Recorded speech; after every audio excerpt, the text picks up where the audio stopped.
Hello, I'm Corey Turner here on ExpertVillage.com, and today we're talking about low-budget movie making. Okay, you've got your script in front of you. Something we really should have talked about during production was have somebody mark down what your tape numbers are, what your sequencing was when you filmed. Most of the time you're probably not going to use a slate, so you're going to yell out what the counter is on your camera, and we're going to push that down, write that on your script. And that way, when you're filming that scene, you know what tape to go to, and you know about what time to go through, so you're not having to race through. We were talking about hard drives a while ago. If you bring your entire movie into your hard drive, you may have 120 to 150 gigs.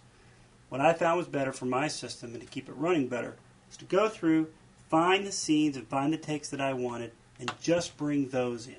Bring in as many of the cutaways as you can, but just bring in the scenes you need. That'll keep you from gumming up your system and you're just working with the footage that you want. There's a lot of different computer programs on the market right now that you can edit with. Some of them very expensive, some of them not so expensive. I use probably a medium priced one.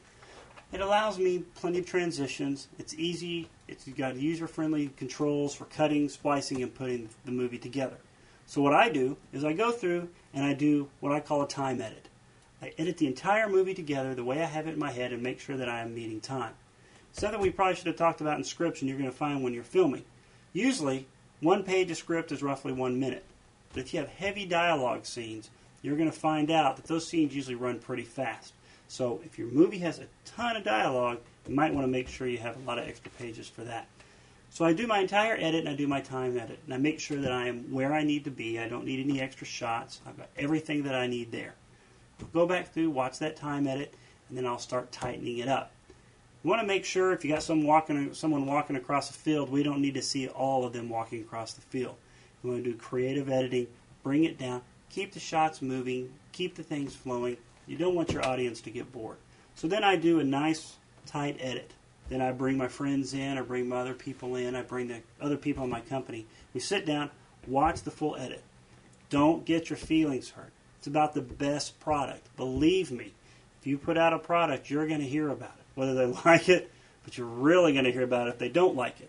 So it's best right now to be able to take the criticism from those people around you that you can trust to make the best product. It's about what you're going to end up with. And editing is so vital to that. You want to make sure that you spend your time in editing and take the advice of the people that you trust and take their opinions and take those into play.